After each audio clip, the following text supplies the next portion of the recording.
Mateja Ivanšek in Igor Vočanec, zmagovalca žurnalove sanjske poroke v Postojnski jami, sta priprave na poroko začela z izbiro prstanov v Zlatarni Celje, kjer sta pravi par našla v 5 minutah.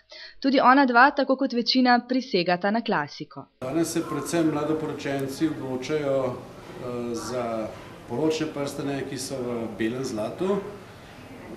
Uporabljajo predvsem neke lahke linije, da so prstani zelo uporabni za nošenje. Za par prstanov je povprečno potrebno odšteti od 800 do 1500 evrov. Cene takšnih z diamanti in dragulji pa se povzpnejo tudi do več tisoč evrov.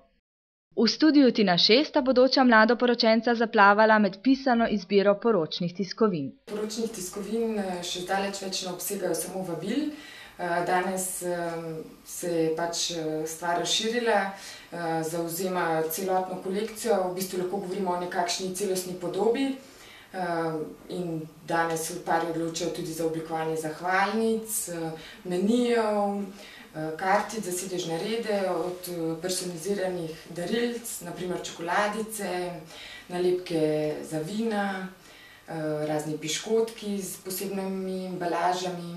Bi pa mogoče izpostavila letošnji nek trend, ki se kaže nekako v nekih vintage, rjavih, roznatih, pastelno, zlato, bronz barvnih kombinacijah.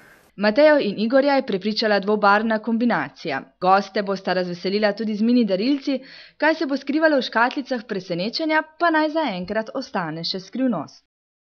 Kompas Svet križarjenj jo bo poslal na poročno križarjenje. Nas pa je zanimalo, kje slovenski mladoporočenci najpogosteje preživljajo medene tedne. Zelo veliko njih se odloča za počitnice na Mediteranu ali pa tudi v bolj oddaljenih krajih. Je pa vsako leto kar nekaj 10 takih, ki se odločajo za poročno potovanje na križarjenje. Slovenci se najpogosteje odločajo za križarjenja po vzhodnem ali zahodnem Sredozemlju. To so kraji, ki so nam blizu, ki ponujajo res v precej ugodni ceni zelo veliko storitev. Na križarjenje po Sredozemlju se bosta odpravila tudi naša zmagovalca, čeprav jo na skrivaj privlačijo tudi bolj eksotični kraji. Mateja je natanko vedela, kakšno poročno obleko želi imeti. V poročnem salonu Modart je hitro izbrala 3 favoritke, vse klasične elegantnih linij s čipkastimi detajli. Prav čipke so od lanske kraljeve poroke ena od najbolj vročih trendov poročnih oblek.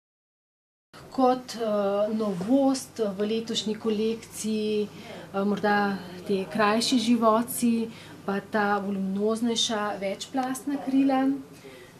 V predelu pasu z nekimi poudarki, se pravi, te poudarki so pasovi pošiti recimo s stekelci, z nekimi kamenčki, lahko perlicami.